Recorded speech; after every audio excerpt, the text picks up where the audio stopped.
안녕하십니까. 챕터 1 공합의 기초 이론 이 분에서 먼저 계열을 한번 살펴보죠. 계열에서 공기압 기술의 발달 내용을 한번 보면은 공기압 공학 또는 기술로 영어로는 우리가 뉴매틱스를 한다. 그래서 뉴매틱스 MATIS죠. 그래서 S가 붙으면 이제 학문을 의미하고 있죠. 학문. 그래서 공기압 공학이다. 이렇게 우리가 부르고 있죠. 유압은 어떻게 됩니까? 유압은 하이드로익스죠. 그래서 이것은 유압 공학이다. 뭐 이렇게 우리가 부르고 있죠. 그래서 공기압 공학과 유압. 이것은 이제 우리가 공기압은 어떻게 됩니까? 공기를 이용하는 거고 유압은 오일을 이용한 거다. 에너지를 획득하는 방법. 어떤 것을 사용하느냐. 거기에 따라서 우리가 다 이렇게 분류하고 있죠. 공기를 압축 또는 감압한 상태로 목적에 맞게 사용하는 공학 기술이 공기압 공학 기술이다. 그래서 이제 컴프레셔를 이용해서 우리가 그것을 압축을 하죠. 대기압에 있는 공기를 흡입을 해서 결국은 컴프레셔, 압축기를 통해서 그것을 압축을 하고 그 압축된 공기 압력을 가지고 우리가 여러 가지 밸브를 통하고 그 밸브를 통한 다음 어떻게 됩니까? 액추레이터를 통해서 결국은 압력 에너지를 기계적 에너지로 변환하는 그런 일련의 과정을 우리가 공기압 공학이다. 뭐 이렇게 우리가 볼 수가 있겠죠.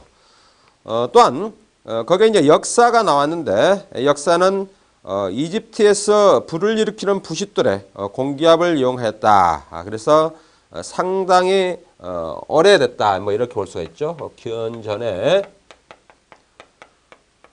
이집트에서 이것을 활용했다는 거. 그 다음에 18세기 산업혁명에서부터 공기압 기술은 서서히 산업에 이용되고 있다. 그 다음에 18세기에 산업혁명을 통해서 이것이 결국은 우리가 각종 산업기계에 적용을 할 수 있는 그런 어떤 터전을 마련했다. 뭐 이렇게 우리가 볼 수가 있겠죠. 그래서 그것은 열차용 공기 브레이크 개발, 그 다음에 프레스용 클러치 브레이크 장치, 차량의 자동문 개폐 장치, 또한 토목이나 기계 이런 데 주로 사용하고 있다. 또한 산업의 어떤 그런 자동화 시스템, 산업의 자동화 시스템에도 우리가 이것을 공기압을 사용했고 이런 것들은 모두 어떻게 됩니까? 인력을 절감하기 위해서 사용했다는 거죠.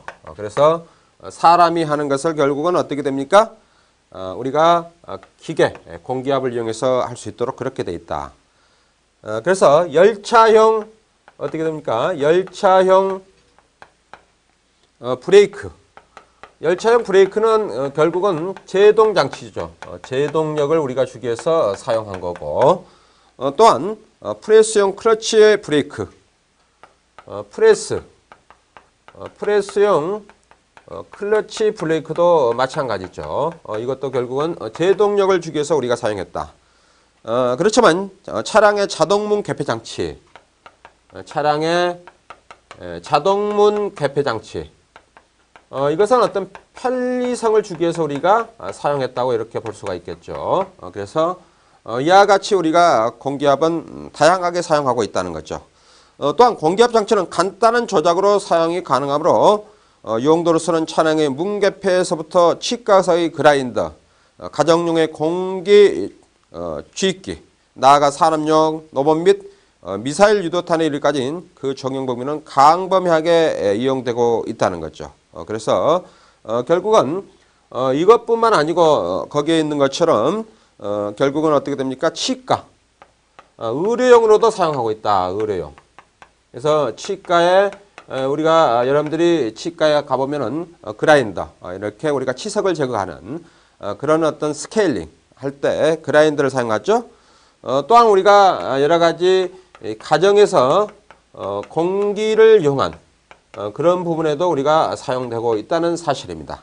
그래서 누메틱 시스템은 다양하게 우리가 사용하고 있다는 것을 여러분들이 항상 기억을 해 주시기 바라고, 이와 같은 것은 전부 다 어떻게 됩니까? 로우 코스트 오토메이션, 즉 적은 비용으로 우리가 자동화를 할 수 있는 그런 방법, 그 다음에 심플 오토메이션, 아주 간단하게 우리가 어떤 자동화를 구현하는 그런 방법들, 이런 모든 것들은 결국은 팩토리 오토메이션, 즉 공장 자동화와 연계가 되어 있다. 뭐 이렇게 우리가 볼 수 있겠죠. 그래서 결국은 공기압의 기술의 발달은 그것이 어떤 동기를 부여함으로써 그것이 결국 우리 산업사회에 없어서는 안 되는 그런 어떤 에너지 생성을 해주는 그런 어떤 장치다. 뭐 이렇게 우리가 볼 수가 있겠죠.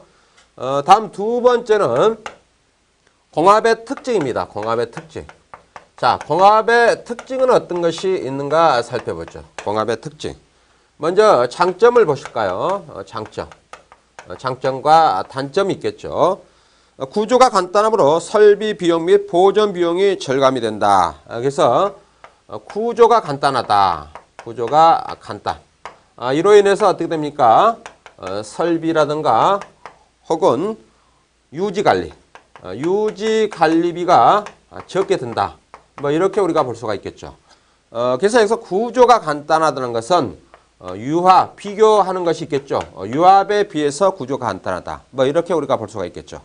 즉 우리가 압축기를 통해서 여러 대의 어떤 자동화 시스템, 그런 그 기계들을 이렇게 작동할 수 있는 그런 에너지원을 우리가 생성할 수 있겠죠. 그렇지만 하이드롤릭 시스템은 유압은 어떻습니까? 유압 펌프와 모터 그런 모든 것이 독립적으로 각 기계마다 이렇게 설치해서 우리가 사용하기 때문에 그것에 비하면은 우리가 공압은 상당히 구조가 간단하다. 뭐 이렇게 우리가 볼 수가 있겠고, 두 번째는 낮은 압력을 사용하고 있어 유압에 비해 출력이 작으므로 경량 작업에 최적이다. 그래서 경량 작업에 최적이다. 유압은 상당히 압력이 높죠. 그래서 거기에 비하면 우리가 공압은 어떻게 됩니까? 보통 워킹 프레저, 즉 사용 압력이 5에서 6기압 정도의 어떤 그런 상태에서 우리가 주로 사용하고 있죠. 그래서 유압은 상당히 높죠. 그래서 뭐 20기압, 180기압 이와 같이 상당히 압력이 높습니다. 그래서 그것에 비하면은 경량 작업에 최적의 어떤 상태다. 세 번째는 압축성이 있기 때문에 탱크 등의 에너지를 축적하여 비상시에 사용이 가능한 이점이 있다. 그래서 에너지를 저장할 수 있다.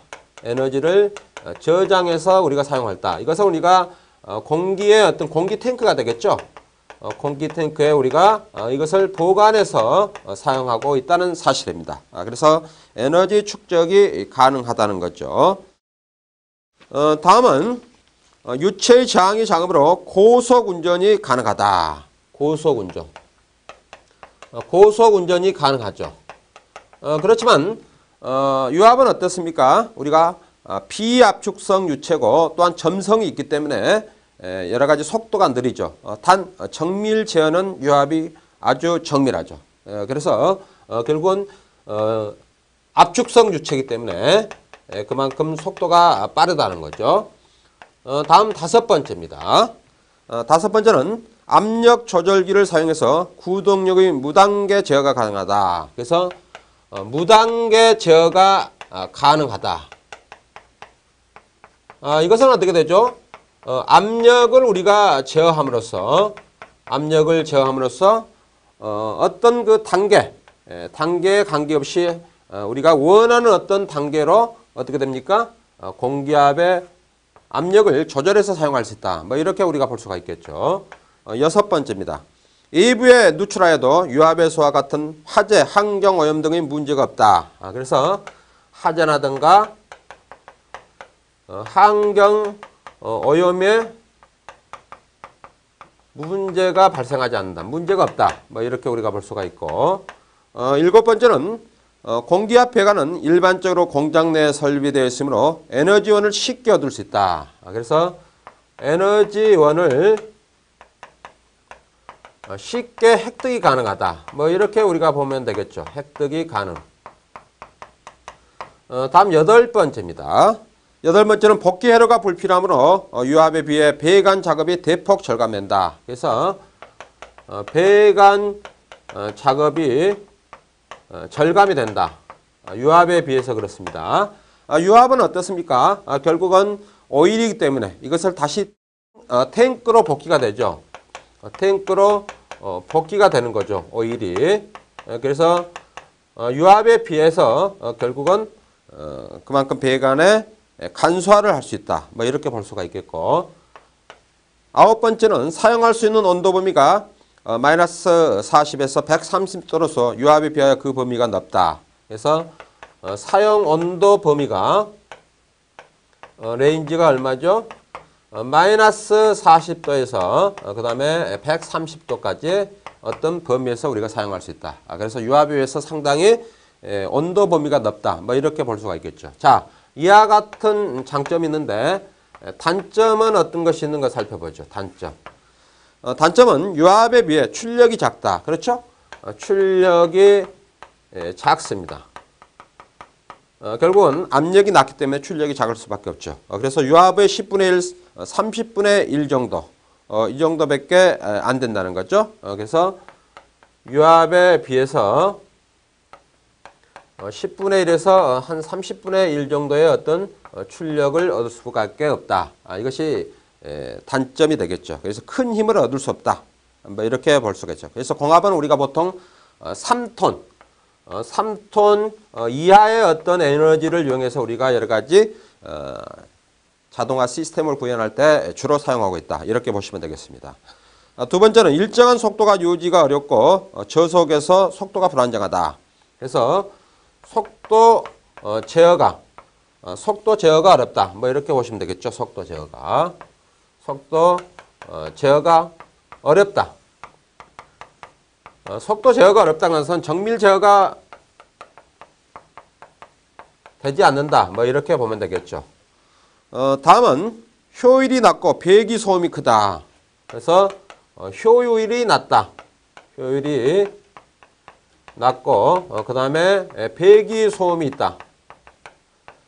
자, 공압에 비해서 우리가 유압에 비해서 효율이 낮은 것도 얘기하자면 우리가 유압은 오일을 사용하기 때문에 그만큼 어떤 에너지가 이렇게 비압축성 유체이다 보니까 응답이 그대로 이루어지죠. 그렇지만 공압은 어떤 부하의 어떤 상태에 따라서 결국은 거기에 응답이 이루어지기 때문에 그만큼 효율이 떨어지는 거죠.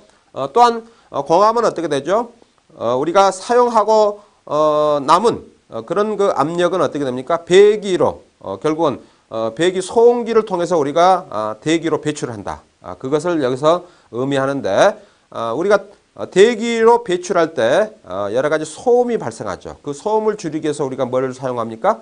소음기를 사이렌서를 사용하죠. 그것을 여기서 의미하고 있다.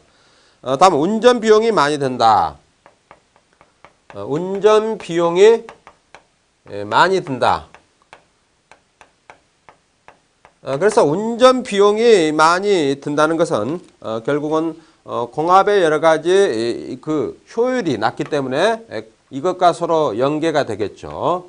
그래서 효율이 낮기 때문에 그만큼 운전 비용이 많이 든다. 뭐 이렇게 볼 수가 있겠고, 압축 공기를 만드는데 많은 주의가 필요하다. 압축 공기. 그래서 압축 공기를 생성 시 주의가 필요하다. 즉 우리가 컴프레서에서 대기에 있는 공기를 흡입해서 그것을 우리가 압축을 시켜서 압력 에너지를 생성시키죠. 그런 과정에서 우리가 여러 가지 거기에 이물질이라든가 불순물이 들어가면 안 되겠죠. 그것을 여기서 의미하고 있는 거죠. 먼지와 수분을 제거하기 위한 주변 장치가 필요하다. 그래서 이물질 제거 장치가 필요하다. 뭐 이렇게 보면 되겠죠. 제거 장치가 필요하다는 거죠. 이것이 바로 이제 우리가 공압, 뉴매틱 시스템의 단점이 되겠습니다. 다음은 우리가 대기와 공기압에 대해서 살펴보죠. 대기와 공기압. 이것도 대단히 중요하겠죠. 우리가 압축기를 사용해서 컴프레셔, 즉 압축기를 사용해서 이 압축기는 어떻게 되죠? 대기의 공기를 흡입해서 결국은 어떻게 됩니까? 압력 에너지, 즉 프레저 에너지를 우리가 생성시키는 거죠. 그렇기 때문에 대기와 공기압은 대단히 관련이 많습니다. 자, 먼저 대기 환경에 대해서 살펴보죠. 대기 환경. 자, 대기 환경. 우리가 살고 있는 지구는 대기라고 부르는 기체에 의해서 에워싸여 있다. 그래서 이 대기는 지구의 표면에서 고도가 높아짐에 따라 점점 희박하게 되어 마침내는 진공이 되어버리지만 지상 11km 부근의 대륙권까지는 거기에 있는 표가 있죠. 거의 일정한 성분으로 구성되어 있다. 그래서 이것도 여러분들이 참고를 하셔야 되겠죠. 그래서 표를 보시면은 최적 조성비가 있죠. 최적 조성비를 한번 보죠. 최적 조성비. 이것의 단위는 퍼센테이지로 표기를 하는데 거기 보면은 질소가 얼마입니까? 질소가 조성비가 78.09 정도. 그 다음에 산소. 산소는 얼마입니까? 20.95. 그 다음에 아르곤. 아르곤이 0.93. 그 다음에 이산화탄소 CO2가 되겠죠? CO2가 0.03 정도의 어떤 최적 조성비를 가지고 있다는 거. 다음은 중량 조성비를 한번 봐보죠. 중량 조성비. 무게에 대한 부분이 되겠죠. 중량 조성비 이것도 결국은 퍼센테이지로 우리가 표시할 수 있는데 질소가 얼마입니까? 질소가 75.53. 그 다음에 산소가 23.14. 그 다음에 아르곤이 1.28. 그 다음 이산화탄소 CO2가 되겠죠. 이것은 0.05%의 어떤 중량 조성비를 가지고 있다. 이것도 참고해 주시기 바라고. 그 다음에 일반적으로 이 대륙권 내의 대기를 우리가 공기라고 부르는데 실제로는 이 밖에 수증기나 가스, 불순물이 포함되어 있다. 그래서 공기는 1세제곱미터당 약 1.2kg의 무게로 대기체의 중력이 작용하는데 해면에 작용하는 힘은 높이가 760mm Hg, 즉 수은으로 우리가 760mm의 어떤 높이를 나타내는 거죠. 수은주의 밑바닥에 작용하는 힘과 동등한 힘이 작용했다. 이것을 우리가 대기압이라고 부르고 대기압. 그래서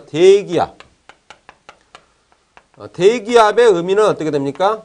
대기압의 의미는 수은주로 우리가 760mm Hg의 어떤 그런 어떤 압력을 형성하고 있는 상태를 우리가 의미하고 있다. 해면상에서 고도가 높아질수록 중력은 감소하며 5km 높이에서 약 2분의 1로 된다. 그 다음에 공기에서 표준 상태라는 것은 온도가 20도, 절대 압력 760mm Hg로 정해져 있으며 공기압의 기계에서 공기의 유량도 이 상태로 한 사람 값으로 표현되는 것이 일반적이다. 그렇게 해서 우리가 나타내고 있다는 거. 그래서 표준 상태. 표준 상태는 뭡니까? 세 번째가 되겠죠. 자, 표준 상태. 표준 상태는 온도가 20도이고, 그 다음에 절대 압력. 앱솔루트 프레저가 얼마입니까? 760mm Hg의 어떤 압력을 형성하고 있는 상태를 우리가 표준 상태로 한다. 이것도 기억을 해 주시기 바랍니다. 다음 세 번째입니다. 세 번째. 자, 압력이 대기압보다 높은 경우는 이것을 우리가 공기압이라 한다. 그래서 압력이 대기압보다 높은 경우를 우리가 뭐라고 합니까? 공기압이라고 한다는 거 기억을 해 주시기 바랍니다. 즉 공기압은 압축 공기이므로 공기압 실린다라고 하는 것은 압축 공기를 사용해서 작동시키는 실린다는 것을 의미하고 있다. 그래서 그것도 참고를 해 주시기 바랍니다. 그 다음에 공기의 물리적 성질이 거기에 나와 있죠. 표에. 거기 보면은 표준 대기압이 나와 있고 1.033이 kg/square 되겠죠. 단위가 나와 있죠. 그 다음에 밀도. 밀도는 어떻게 됩니까? 0.1319. 그래서 이것은 단위 체역당 중량이죠. 그래서 밀도의 단위는 두 가지가 있죠. 즉 우리가 FLT계 단위계와 MLT계 단위계에 있다. 그래서 여기서는 MLT 단위로 이렇게 표시를 했죠. 그 다음에 비중량은 어떻게 됩니까? 비중량은 단위 체역당 중량이죠. 1.293이 되겠고 이것은 FLT계로 나타냈죠. 그 다음에 정압비열 CP가 있고 그 다음에 정적비열 CV가 있고 그래서 정압비열은 0.24 그 다음에 정적비열은 0.17 그 다음에 비열비가 나와 있죠. 그래서 비열비는 어떻게 됩니까? 거기에 표 있는 것 CK라는 것은 C부분의 CP의 어떤 관계다. 그래서 이것이 얼마입니까? 1.402다. 이렇게 우리가 나타낼 수 있겠죠. 그것도 기억을 해주시기 바라고. 그 다음에 가스 상수 29.27 상당히 많이 우리가 사용하고 있죠. 그래서 이것은 이제 우리가 여러 가지 PV는 GRT 이런 가스 상태 방정식 있죠. 가스 상태 방정식에서 주로 우리가 많이 하려고 하고 있는 그런 어떤 식이 되겠죠. 그래서 압력 곱하기 최적은 공기의 무게와 그 다음에 가스 상수, 그 다음에 온도와 관계가 있다. 뭐 이렇게 우리가 볼 수가 있겠죠. 그 다음에 음속에 나와 있습니다. 331.68 메타파세크. 그것도 참고를 해 주시기 바라고. 다음 두 번째는 공기 중의 수분입니다. 공기 중에 수분. 자, 우리가 공합에서 수분이라는 것은 대단히 여러 가지 악영향을 줄 수가 있습니다. 내용을 한번 보시죠. 공기 중에는 수분이 수증기 형태로 함유되어 있고 이 수증기는 어떤 일정량 이상으로 되어 잉여분이 물방울로 분리되는데 이 일정량인 것은 공기 습도에 따라 변한다. 그래서 공기 중에 일정량의 어떤 그런 어떤 물방울이 어떻게 됩니까? 이것이 결국은 습도, 공기의 어떤 습도와 서로 연관이 있다. 이렇게 우리가 볼 수가 있겠죠. 압축해서 나온 뜨겁고 습한 공기를 후부 냉각해서 40도, 40도의 어떤 정도로 우리가 그것을 어떻게 됩니까? 냉각시켜 수분을 분리해도 배관 도중에 온도가 내려가면 수분이 생긴다. 그래서 결국은 이 수분이라는 것은 우리가 여러 가지 공합의 배관에서 결국 물이 생기면 어떻게 됩니까? 그것이 산화작용이 생기고 또한 그것이 밸브라든가 액추에이터에 들어가면은 결국은 여러 가지 문제점을 야기시킬 수가 있겠죠. 그런 부분을 여기서 의미하고 있습니다. 그래서 그것을 어떻게 됩니까? 냉각기를 통해서 우리가 그 수분을 제거해주는 그런 상태를 해야 되겠죠. 그래서 후부 냉각기. 자, 후부 냉각기. 이것을 우리가 거기서 나와 있는 것처럼 애프터 쿨러 뭐 이렇게 우리가 부르고 있는데 쿨러, 애프터 쿨러 뭐 이렇게 부르고 있죠. 그래서 이 냉각기를 통해서 우리가 어떻게 됩니까? 결국은 밸브와 액추에이터로 보내야 됩니다. 그렇지 않으면은 그 물이 의해서 여러 가지 악영향을 줄 수 있다. 뭐 이렇게 볼 수가 있겠죠. 자, 거기에 여러 가지 또한 용어들이 있습니다. 용어들이 있는데 수분을 완전히 포함하지 않는 공기를 우리가 건조 공기라고 건조 공기의 수분과의 혼합 기체를 습공기라 한다. 그래서 건조 공기. 자, 건조 공기는 결국은 수분이 없는 상태. 수분이 없는 상태고 그 다음에 습공기는 어떤 게 됩니까? 습공기의 의미는 이것은 어떻게 되죠? 거기에 있는 것처럼 건조 공기. 건조 공기에 플러스 수분이 함유된 것을 우리가 습공기라 한다. 그것도 용어를 잘 알아주시기 바랍니다. 우리가 평소 흡입하고 있는 공기는 습공기가 되겠죠. 그렇죠? 수분이 없으면 여러 가지 문제가 되죠. 습공기 중에 함유된 수분량이 많고 적음을 알고 목적에 따라 그 제거 수단을 구사하는 것은 공기압제의 신뢰성을 높이기 위해 중요한 일이다. 그래서 수분이 우리가 없고 공기압은 건조 공기 상태에서 들어간 것이 가장 이상적입니다. 다음은 이제 거기에 여러 가지 용어가 있는데 한번 살펴보죠. 전압력 있죠. 전압력. 자, 전압력.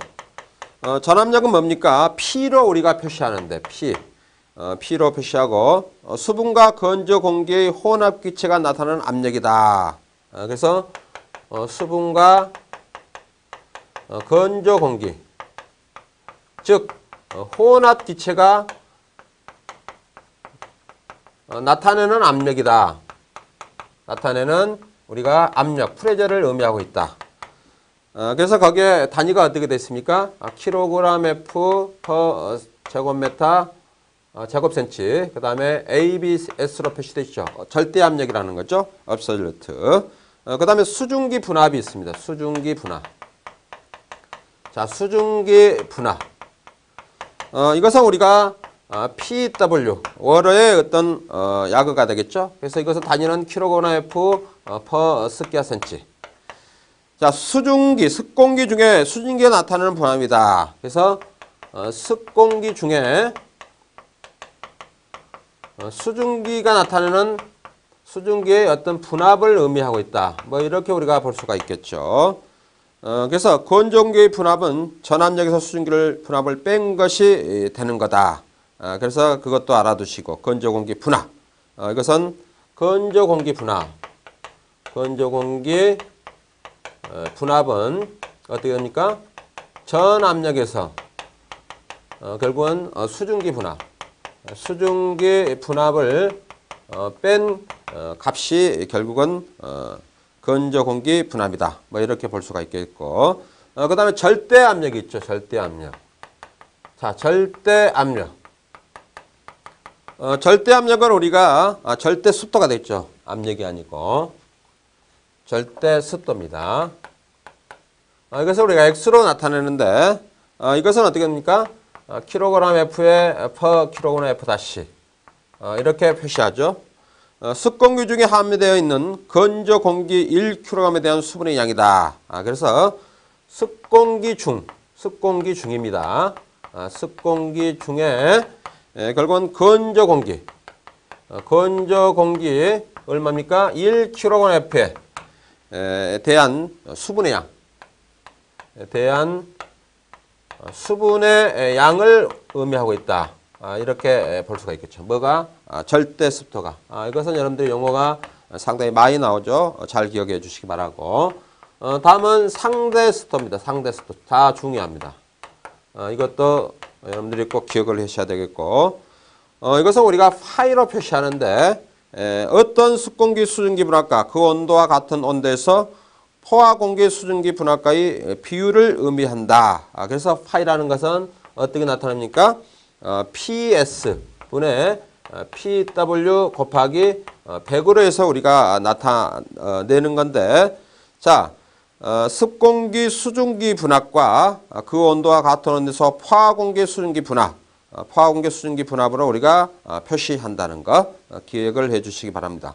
보통 습도 및 우리가 퍼센트라고 말 때는 이 상대 습도를 기준한다. 그래서 우리가 이것을 어떻게 되죠? RH 60%다. 그러면 상대 습도가 60%라는 거죠. 우리가 보통 기상청에서 날씨를 얘기할 때, 습도를 얘기할 때 습도가 60%다. 이것은 상대 습도를 의미하고 있습니다.